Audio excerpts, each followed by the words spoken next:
ഇന്നത്തെ ക്ലാസ്സിൽ അടുത്ത നവോത്ഥാന നായകന്മാരെ പറ്റിയിട്ടാണ് നോക്കാൻ പോകുന്നത്. കുര്യാക്കോസ് എലിയാസ് ചാവറയാണ് അടുത്തതായിട്ട്. കേരള കത്തോലിക്ക സഭയിൽ വ്യാപകമായ പരിഷ്കരണങ്ങൾക്ക് നേതൃത്വം നൽകിയ നവോത്ഥാന നായകനാണ് ഇദ്ദേഹം. കാലത്തിനു മുൻപേ നടന്ന നവോത്ഥാന നായകൻ എന്ന വിശേഷണമുള്ളത് കുര്യാക്കോസ് എലിയാസ് ചാവറയ്ക്കാണ്. കേരളത്തിൽ സാക്ഷരതയുടെ പിതാവായി അറിയപ്പെടുന്നതും ഇദ്ദേഹമാണ്. അനുഗ്രഹീത പുരോഹിത ശ്രേഷ്ഠൻ എന്നറിയപ്പെടുന്ന കുര്യാക്കോസ് എലിയാസ് ചാവറയാണ്. ചാവറച്ചൻ്റെ നേതൃത്വത്തിൽ 1846 കത്തോലിക്ക സഭയുടെ ആദ്യ സംസ്കൃത സ്കൂളുകൾ സ്ഥാപിച്ച സ്ഥലങ്ങളാണ് മാനാനം, കോട്ടയം, കൂനമാവ്, എറണാകുളം തുടങ്ങിയ. കുര്യാക്കോസ് എലിയാസ് ചാവറയെ വാഴ്ത്തപ്പെട്ടവനായി പ്രഖ്യാപിച്ച വർഷമാണ് 1986 ഫെബ്രുവരി 8-ന്. കുര്യാക്കോസ് എലിയാസ് ചാവറയെ വാഴ്ത്തപ്പെട്ടവനായി പ്രഖ്യാപിച്ചത് ജോൺ പോൾ II മാർപ്പാപ്പയാണ്. ചാവറ അച്ഛനെ വിശുദ്ധനായി പ്രഖ്യാപിച്ച വർഷം 2014 നവംബർ 23-നാണ്. ചാവറ അച്ഛനെ വിശുദ്ധനായി പ്രഖ്യാപിച്ചത് ഫ്രാൻസിസ് മാർപ്പാപ്പയാണ്. അടുത്തത് പള്ളിക്കൂടം എന്ന സമ്പ്രദായം കൊണ്ടുവന്ന കുര്യാക്കോസ് എലിയാസ് ചാവറയാണ്. കുര്യാക്കോസ് എലിയാസ് ജനിച്ച സ്ഥലം കൈനഗരിയാണ്. പിടിയരി സമ്പ്രദായവുമായി ബന്ധപ്പെട്ട നവോത്ഥാന നായകൻ എന്നറിയപ്പെടുന്ന കുര്യാക്കോസ് എലിയാസ് ചാവറയാണ്. CMI സഭ സ്ഥാപിച്ചത് കുര്യാക്കോസ് എലിയാസ് ചാവറയാണ്. ഇദ്ദേഹം മന്നാനത്ത് സ്ഥാപിച്ച പ്രസ്സാണ് saint Joseph press. Saint Joseph പ്രസ്സിൽ അച്ചടിച്ച ആദ്യ പുസ്തകമാണ് ജ്ഞാനപീയൂഷം. അടുത്ത കുറച്ച് ഫാക്ട്സാണ്. അയ്യത്ത ജാതിക്കാർക്ക് വേണ്ടി രാത്രികാല സ്കൂൾ ആരംഭിച്ച നവോത്ഥാന നായകനാണ് ശ്രീനാരായണ ഗുരു. വേലുക്കുട്ടി അരയൻ സ്ഥാപിച്ച സ്കൂൾ സ്ഥിതി ചെയ്യുന്നത് ചെറിയഴിക്കലാണ്. അരയ സമുദായത്തിലെ കുട്ടികൾക്ക് പ്രാഥമിക വിദ്യാഭ്യാസം ലഭിക്കുന്നതിന് ഡോക്ടർ വേലുക്കുട്ടി അരയൻ സ്കൂൾ സ്ഥാപിച്ച വർഷം 1936-ലാണ്. അടുത്ത അയ്യങ്കാളിയെ കുറിച്ചിട്ടാണ്. താഴ്ന്ന വിഭാഗത്തിൽപ്പെട്ടവർക്ക് സഞ്ചാര സ്വാതന്ത്ര്യമില്ലാതിരുന്ന കാലത്ത് വെള്ളിവണ്ടി യാത്ര നടത്തിയ സാമൂഹ്യ പരിഷ്കർത്താവ് എന്നറിയപ്പെടുന്ന അയ്യങ്കാളിയാണ്. സാമൂഹിക അസമത്വങ്ങൾ പരിഹരിക്കാനും അധസ്ഥിതരുടെ സാമൂഹിക നില മെച്ചപ്പെടുത്തുന്നതിനുമുള്ള ഒരു മൂലധനമാണ് വിദ്യാഭ്യാസമെന്ന് തിരിച്ചറിഞ്ഞ നവോത്ഥാന നായകനാണ്. പിന്നാക്ക ജാതിയിൽപ്പെട്ട കുട്ടികൾക്കു വേണ്ടി അയ്യങ്കാളി കുടിപ്പള്ളിക്കൂടം സ്ഥാപിച്ച വെങ്ങാനൂരിലാണ്. അയ്യങ്കാളി ശ്രീമൂലം പ്രജാസഭയിൽ അംഗമായ വർഷം 1911 ഡിസംബർ 5-നാണ്. പിന്നെ ആധുനിക ദളിതരുടെ പിതാവെന്നറിയപ്പെടുന്ന അയ്യങ്കാളിയാണ്. ആളിക്കത്തിയ തീപ്പൊരി എന്നറിയപ്പെടുന്ന നവോത്ഥാന നായകൻ അതും അയ്യങ്കാളിയാണ്. ഇന്ത്യയിലെ ആദ്യത്തെ തൊഴിലാളി നേതാവായ വിശേഷിപ്പിക്കപ്പെടുന്ന വ്യക്തിയാണ് അയ്യങ്കാളി. 90-ാം ആണ്ട് ലഹള നടന്ന വർഷം 1915-ലാണ്. പുലയ രാജ എന്നറിയപ്പെടുന്ന നവോത്ഥാന നായകൻ ആരാണെന്ന് ചോദിച്ചു കഴിഞ്ഞാൽ അത് അയ്യങ്കാളിയാണ്. അയ്യങ്കാളി പുലയരുടെ രാജാവ് എന്ന് വിശേഷിപ്പിച്ച ഗാന്ധിജിയാണ്. ഇന്ത്യയുടെ മഹാനായ പുത്രൻ എന്ന അയ്യങ്കാളിയെ വിശേഷിപ്പിച്ചത് ഇന്ദിരാഗാന്ധിയാണ്. ഇന്ത്യയിലെ ആദ്യത്തെ കമ്മ്യൂണിസ്റ്റുകാരൻ അയ്യങ്കാളിയാണെന്ന് അഭിപ്രായപ്പെട്ടത് EK നായനാരാണ്.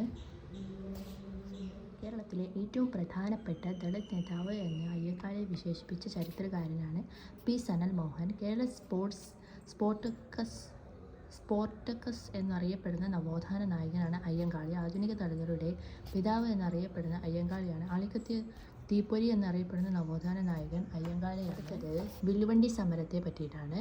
പൊതുനിരത്തുകളിൽ കൂടി താഴ്ന്ന ജാതിക്കാർക്ക് സഞ്ചരിക്കാൻ അവകാശം നിഷേധിച്ചിരുന്ന സമ്പ്രദായത്തെ ചോദ്യം ചെയ്യാൻ അയ്യങ്കാളി സംഘടിപ്പിച്ച ഒരു സമരമാണ് വില്ലുവണ്ടി സമരം.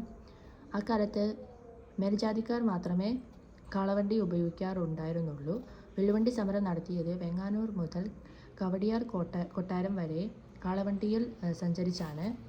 അയ്യങ്കാളിയുടെ കർഷക സമരമാണ് അടുത്തതായിട്ട്. അയ്യങ്കാളിയുടെ നേതൃത്വത്തിൽ തിരുവിതാംകൂറിലെ ആദ്യത്തെ സംഘടിത കർഷക സമരം ആരംഭിച്ച വർഷം 1909-ലാണ്. ഞങ്ങളുടെ കുട്ടികൾക്ക് പഠിക്കാൻ സൗകര്യം നൽകിയില്ലെങ്കിൽ കാണായ പാഠങ്ങളിലെല്ലാം മുട്ടിപ്പുല്ല് കുരിപ്പിക്കും എന്ന മുദ്രാവാക്യവുമായി ജന്മിമാർക്കെതിരെ നടത്തിയ സമരമാണിത്. തിരുവിതാംകൂറിലെ ആദ്യകാല കർഷക സമരങ്ങളിൽ ഒന്നാണ് അയ്യങ്കാളി നയിച്ച ഈ ഒരു കർഷക സമരം. അടുത്ത നെടുമങ്ങാട് ചന്തലഹളയാണ്. നെടുമങ്ങാട് ചന്തലഹള നടന്ന വർഷം 1912-ലാണ്. ലഹളയ്ക്ക് നേതൃത്വം നൽകിയത് അയ്യങ്കാളിയാണ്. അയ്യത്ത ജാതിക്കാർക്ക് ചന്തയിൽ പ്രവേശനം നിഷേധിച്ചിരുന്നത് അയ്യങ്കാളിയും സംഘവും ചോദ്യം ചെയ്തു. ഈ ലഹളയോടുകൂടി നെടുമങ്ങാട് ചന്തയിൽ അധസ്ഥിത വിഭാഗക്കാർക്കും കടന്നു ചെല്ലാനുള്ള സാഹചര്യമുണ്ടായി. ഇതാണ് നെടുമങ്ങാട് ചന്തലഹള എന്ന് പറയുന്നത്. പിന്നെ 90-ാം ആണ്ട് ലഹളയാണ്. ഈ ലഹള അഥവാ ഉരൂട്ടമ്പലം സമരത്തിന് നേതൃത്വം നൽകിയത് അയ്യങ്കാളിയാണ്. തിരുവനന്തപുരം ഉരൂട്ടമ്പലം ഗ്രാമത്തിൽ അയ്യങ്കാളി പഞ്ചമി എന്ന ദളിത് പെൺകുട്ടിയെ സ്കൂളിൽ ചേർക്കാൻ കൊണ്ടുവന്നപ്പോൾ സവർണ ജാഥക്കാർ സ്കൂൾ തീയിട്ട് നശിപ്പിച്ചതിനെ തുടർന്നുണ്ടായ ഒരു പ്രക്ഷോഭമാണ് 90-ാം ആണ്ട് ലഹള. ഈ ലഹള നടന്ന വർഷം 1915 അന്ന് രാത്രി തന്നെ സ്കൂൾ കത്തിക്കുകയും ചെയ്തു. അതാണ് ലഹളയിലേക്ക് നയിച്ചത്. പിന്നെ അടുത്ത് കല്ലുമാല സമരമാണ്. പിന്നാക്ക ജാതിയിൽപ്പെട്ടവർക്ക് വസ്ത്രം അല്ലെങ്കിൽ ആഭരണത്തിനായി സംഘടിപ്പിച്ച കല്ലുമാല പ്രക്ഷോഭത്തിൻ്റെ നേതാവാണ് അയ്യങ്കാളി. ഈ സമരം നടന്ന വർഷം 1915. കല്ലുമാല സമരം നടന്നത് പെരിനാട്. അടുത്തത് പെരിനാട്ട് ലഹള എന്നറിയപ്പെടുന്ന സമരമാണ് കല്ലുമാല സമരം. സാധുജന പരിപാലന സംഘം ആരംഭിച്ചത് അയ്യങ്കാളിയാണ്. സാധുജന പരിപാലന സംഘം രൂപീകരിക്കുന്നതിന് അയ്യങ്കാളിക്ക് പ്രചോദനമായ ഒരു സംഘടനയുണ്ട്. അതാണ് SNDP. താഴ്ന്ന ജാതിക്കാർക്ക് പൊതുനിരത്തിലൂടെ യാത്രാ സ്വാതന്ത്ര്യം, സ്കൂളുകളിൽ പ്രവേശനം എന്നിവ അനുവദിക്കുക എന്ന ലക്ഷ്യത്തോടെ ആരംഭിച്ച സാമൂഹ്യ പ്രസ്ഥാനമാണ് സാധുജന പരിപാലന സംഘം. സാധുജന പരിപാലന സംഘം സ്ഥാപിച്ച വർഷം 1907. സാധുജന പരിപാലന സംഘത്തിൻ്റെ പേര് പുലയ മഹാസഭ എന്നാക്കിയ വർഷമാണ് 1938. സാധുജന പരിപാലന സംഘത്തിൻ്റെ മുഖപത്രമാണ് സാധുജന പരിപാലനി. ഇന്ത്യയിൽ ആദ്യത്തെ ദളിത് പത്രമായി അറിയപ്പെടുന്ന സാധുജന പരിപാലനിയാണ്. സാധുജന പരിപാലനിയുടെ മുഖ്യ പത്രാധിപരാണ് ചെമ്പംതറ കാളിച്ചോതി കറുപ്പൻ. സാധുജന പരിപാലനി പ്രസിദ്ധീകരണം ആരംഭിച്ച സ്ഥലമാണ് ചങ്ങനാശ്ശേരി സുദർശന പ്രസ്. അടുത്ത വക്കം അബ്ദുൽ ഖാദർ മൗലവിയെ പറ്റിയിട്ടാണ്. എൻ്റെ പത്രാധിപരെ കൂടാതെ എനിക്ക് പത്രം എന്തിന്, അച്ചുകൂടം എന്തിന് എന്ന നിലപാട് സ്വീകരിച്ച ഒരു വ്യക്തിയാണ് വക്കം അബ്ദുൽ ഖാദർ മൗലവി. 1905 വക്കം അബ്ദുൽ ഖാദർ മൗലവിയുടെ ഉടമസ്ഥതയിൽ ആരംഭിച്ച ഒരു പ്രസിദ്ധീകരണമുണ്ട്. അത് സ്വദേശാഭിമാനിയാണ്. സ്വദേശാഭിമാനി പ്രസ്ഥാനം ആരംഭിച്ച വക്കം അബ്ദുൽ ഖാദർ മൗലവിയാണ്. വക്കം അബ്ദുൽ ഖാദർ മൗലവിയെക്കുറിച്ച് താഴെ തന്നിരിക്കുന്ന പ്രസ്താവന ശരിയല്ലാത്തത് ഏതെന്ന് ചോദിച്ചിട്ടുണ്ട്. സി ആണ്. നേതാജി സുഭാഷ് ചന്ദ്രബോസ് ആരംഭിച്ച ഇന്ത്യൻ നാഷണൽ. അടുത്ത ഇസ്ലാം ധർമ്മ പരിപാലന സംഘത്തിൻ്റെ സ്ഥാപകൻ എന്നറിയപ്പെടുന്ന വക്കം അബ്ദുൽ ഖാദർ മൗലവിയാണ്. കേരള മുസ്ലിം നവോത്ഥാനത്തിൻ്റെ പിതാവ് എന്നറിയപ്പെടുന്നത് വക്കം അബ്ദുൽ ഖാദർ മൗലവിയാണ്. അഖില തിരുവിതാംകൂർ മുസ്ലിം മഹാജനസഭയുടെ സ്ഥാപകൻ എന്നറിയപ്പെടുന്ന വക്കം അബ്ദുൽ ഖാദർ മൗലവിയാണ്. ഇദ്ദേഹം ആരംഭിച്ച മാസികകളാണ് മുസ്ലിം, അൽ ഇസ്ലാം, ദീപിക തുടങ്ങിയവ. സ്വദേശാഭിമാനി രാമകൃഷ്ണപിള്ള പത്രാധിപനായിരുന്ന പത്രമാണ് കേരള ദർപ്പണം. സ്വദേശാഭിമാനി രാമകൃഷ്ണപിള്ളയുടെ തൂലികാനാമമാണ് കേരളൻ. സ്വദേശാഭിമാനി രാമകൃഷ്ണപിള്ളയുടെ ആത്മകഥയാണ് എൻ്റെ നാടുകടത്തൽ. പത്രപ്രവർത്തകരുടെ ബൈബിൾ എന്നറിയപ്പെടുന്ന രാമകൃഷ്ണപിള്ളയുടെ കൃതിയാണ് വൃത്താന്ത പത്രപ്രവർത്തനം. അടുത്തത് ഖുർആൻ ആദ്യമായി മലയാളത്തിൽ പരിഭാഷപ്പെടുത്തിയ പ്രസിദ്ധീകരണമാണ് ദീപിക. ഇസ്ലാം മത സിദ്ധാന്ത സംഗ്രഹം എഴുതിയത് വക്കം ഖാദർ മൗലവിയാണ്. ദൗ ഉസ്ബാഹ് എന്ന ഗ്രന്ഥത്തിൻ്റെ കർത്താവാണ് വക്കം അബ്ദുൽ ഖാദർ മൗലവി. സ്വദേശാഭിമാനി വക്കം മൗലവി എന്ന കൃതി രചിച്ചത് ഡോക്ടർ ജമാൽ മുഹമ്മദാണ്. മിതവാദി പത്രം സ്ഥാപിച്ചത് മൂർക്കോത്ത് കുമാരനാണ്. അല്ലമീൻ പത്രം സ്ഥാപിച്ചത് മുഹമ്മദ് അബ്ദുർ റഹ്മാനാണ്. എൻ്റെ പത്രാധിപരെ കൂടാതെ എനിക്ക് പത്രം എന്തിന്, അച്ചുകൂടം എന്തിന് എന്ന നിലപാട് സ്വീകരിച്ച വ്യക്തിയാണ് വക്കം അബ്ദുൽ ഖാദർ മൗലവി. സമ്പന്ന പാവങ്ങൾക്ക് വിദ്യാഭ്യാസം നൽകാനുള്ള ചെലവ് വഹിക്കുകയും അവർക്ക് ഉന്നത വിദ്യാഭ്യാസം ലഭ്യമാക്കാൻ സഹായിക്കുകയും വേണമെന്ന് അഭിപ്രായപ്പെട്ട നവോത്ഥാന നായകൻ എന്നറിയപ്പെടുന്നത് വക്കം അബ്ദുൽ ഖാദർ മൗലവി. മതവിദ്യാഭ്യാസത്തോടൊപ്പം ഭൗതിക വിദ്യാഭ്യാസവും നേടിയെങ്കിലും മനുഷ്യന് പുരോഗതി സാധ്യമാവുകയുള്ളൂ എന്ന് പ്രഖ്യാപിച്ച നവോത്ഥാന നായകൻ ആരാണെന്ന് ചോദിച്ചു കഴിഞ്ഞാൽ അത് വക്കം അബ്ദുൽ ഖാദർ മൗലവിയാണ്.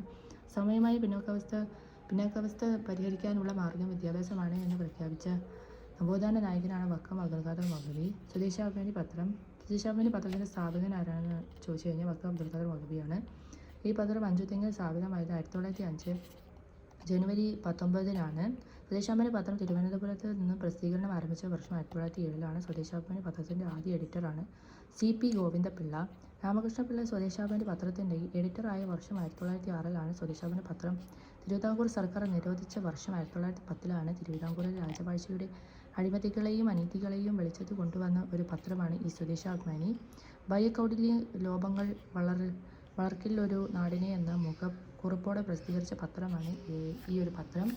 അടുത്തത് വാഗ്ഭടാനന്ദനെ പറ്റിയിട്ടാണ്. പ്രകാശിക ആശ്രമത്തിൻ്റെ സ്ഥാപകൻ എന്നറിയപ്പെടുന്ന വാഗ്ഭടാനന്ദനാണ്. വാഗ്ഭടാനന്ദന് കാരപ്പറമ്പിൽ സ്ഥാപിച്ച സംസ്കൃത പഠന കേന്ദ്രമാണ് പ്രകാശിക ആശ്രമം.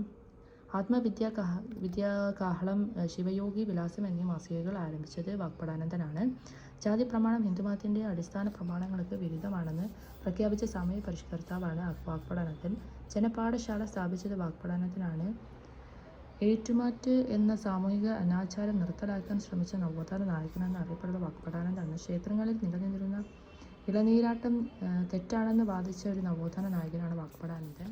അത് വാഗ്ഭടാനന്ദൻ്റെ കൃതികളാണ് ആത്മവിദ്യാലേഖമാല, പ്രാർത്ഥനാ മഞ്ജരി, ആധ്യാത്മ യുദ്ധം, ഗാന്ധിജിയും ശാസ്ത്ര വ്യാഖ്യാനവും, മാനസ ചാബല്യം തുടങ്ങിയവയാണ്. ഉണരുവിൻ അഖിലേശനെ സ്മരിപ്പൻ ക്ഷണമെഴുന്നേൽപ്പൻ അനീതിയോടെ തീർപ്പാൻ എന്ന് പറഞ്ഞത് വാഗ്ഭടാനന്ദനാണ്. ആത്മവിദ്യാ സംഘം സ്ഥാപിച്ചത് ആരാണെന്ന് ചോദിച്ചു കഴിഞ്ഞാൽ അത് വാഗ്ഭടാനന്ദനാണ്. ആത്മവിദ്യാ സംഘം എന്ന സംഘടന സ്ഥാപിച്ചത് വാഗ്ഭടാനന്ദൻ 1917 ആത്മവിദ്യാ സംഘത്തിൻ്റെ മുഖപത്രം എന്നറിയപ്പെടുന്ന അഭിനവ കേരളമാണ്. ആത്മവിദ്യാ സംഘത്തിൻ്റെ ആശയങ്ങളും ലക്ഷ്യങ്ങളും വ്യക്തമാക്കുന്ന വാഗ്ഭടാനത്തിൻ്റെ കവിതയുണ്ട്. അത് സ്വതന്ത്ര ചിന്താമണിയാണ്. ആത്മവിദ്യാ സംഘത്തിൻ്റെ വനിതാ വിഭാഗത്തിൻ്റെ പ്രധാന നേതാക്കളാണ് കെ ദേവയാനി, പിന്നെ പി ദുർഗ വിയമ്മ, എം ലക്ഷ്മിക്കുട്ടിയമ്മ തുടങ്ങിയവരാണ്. ആത്മവിദ്യാ സംഘത്തിൻ്റെ ആദ്യ സമ്മേളനം നടന്ന സ്ഥലമാണ് കാരക്കാട്. ആത്മവിദ്യാ സംഘത്തിൻ്റെ മാനിഫെസ്റ്റോ എന്നറിയപ്പെടുന്ന കൃതിയാണ് ആത്മവിദ്യ.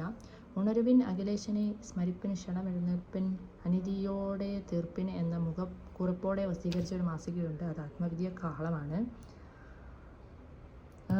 ഊരാളുങ്കൽ കൂലി വേലക്കാരുടെ പരസ്പര സഹായ സംഘം എന്ന കർഷക സംഘടന സ്ഥാപിച്ച വാഗ്ഭടാനന്ദനാണ്. ഇന്ത്യയിലെ ഏറ്റവും വലിയ labour contract society Uralungal labour contract cooperative സൊസൈറ്റിയാണ്.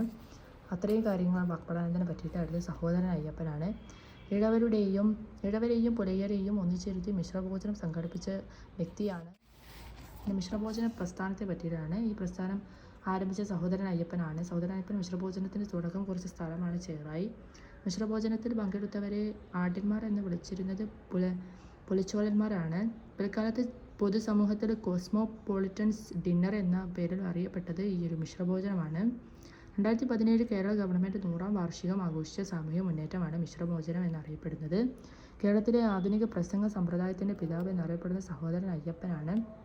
Ayyappan master എന്നറിയപ്പെടുന്ന സഹോദരൻ അയ്യപ്പനാണ് മിശ്രഭോജനം സംഘടിപ്പിച്ചതിനു ശേഷം യാഥാസ്ഥിതികർ അയ്യപ്പനെ വിളിച്ചത് പുലയൻ അയ്യപ്പൻ എന്നാണ്. സഹോദരൻ അയ്യപ്പൻ 1938 സ്ഥാപിച്ച രാഷ്ട്രീയ പാർട്ടിയാണ് സോഷ്യലിസ്റ്റ് പാർട്ടി. സഹോദരൻ അയ്യപ്പൻ സ്ഥാപക എഡിറ്ററായി ആരംഭിച്ച പത്രമാണ് യുക്തിവാദി. അടുത്തത് യുക്തിവാദി മാസിക ആരംഭിച്ച വർഷം 1928 യുക്തിവാദി മാസികയുടെ ആപ്തവാക്യം എന്ന് പറയുന്നത് യുക്തിയേന്തി മനുഷ്യൻ്റെ ബുദ്ധിശക്തി ഗണിച്ചതിൽ ലഭിച്ചതല്ലതിലൊന്നും ലോക വിജ്ഞാന രാശികൾ എന്ന ആപ്തവാക്യമാണ് ഇതിൽ പറഞ്ഞിട്ടുള്ളത്. അടുത്തത് സഹോദരൻ അയ്യപ്പൻ സ്ഥാപിച്ച തൊഴിലാളി സംഘടനയാണ് ആദി വൈപ്പിൻ തൊഴിലാളി സംഘം. കർമ്മത്താൽ ചണ്ഡാലൻ കർമ്മത്താൽ ബ്രാഹ്മണൻ ഇപ്രകാരം അഭിപ്രായപ്പെട്ടത് സഹോദരൻ അയ്യപ്പനാണ്.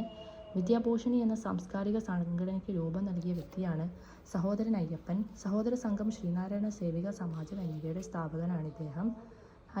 അശരണരും അംഗഭംഗം സംഭവിച്ചതുമായ വനിതകൾക്കായി സഹോദരൻ അയ്യപ്പൻ സ്ഥാപിച്ച ഒരു അഭയ മന്ദിരമുണ്ട്. അതിൻ്റെ പേരാണ് ശാന്തി മന്ദിരം. അനാഥ കുട്ടികളുടെ അഭയത്തിനായി സഹോദരൻ അയ്യപ്പൻ സ്ഥാപിച്ച മന്ദിരമാണ് ആനന്ദ ഭവനം. സഹോദര സംഘത്തിൻ്റെ സ്ഥാപകനാണ് സഹോദരൻ അയ്യപ്പൻ. ഇത് സ്ഥാപിതമായ വർഷം 1917 ഈ ഒരു സംഘത്തിൻ്റെ ആത്യന്തികമായ ലക്ഷ്യമെന്ന് പറയുന്നത് മിശ്രവിവാഹവും മിശ്രഭോജനവും വഴി സ്വീകരണമാണ്. അടുത്ത സഹോദര സംഘത്തിൻ്റെ മുഖപത്രം എന്നറിയപ്പെടുന്ന സഹോദരനാണ്. മനുഷ്യനെല്ലാം സഹോദരരാകുന്നു എന്ന പ്രഥമ വാക്യത്തോടെ അച്ചടിച്ചിരുന്ന മാഗസീനാണ് സഹോദരൻ. സഹോദരൻ എന്ന പത്രം ആരംഭിച്ച സ്ഥലം മട്ടാഞ്ചേരിയാണ്. റഷ്യൻ വിപ്ലവ നേതാവായ ലെനിനെക്കുറിച്ച് ആദ്യമായി ലേഖനം എഴുതിയ മലയാള പ്രസിദ്ധീകരണമാണ് ഈ സഹോദരൻ. സഹോദര സംഘത്തിൻ്റെ നേതൃത്വത്തിൽ 1917 ജാതി വ്യവസ്ഥയ്ക്കെതിരെ നടത്തിയ ഒരു പ്രക്ഷോഭമുണ്ട്. അത് ജാതി രക്ഷാ സദനമാണ്.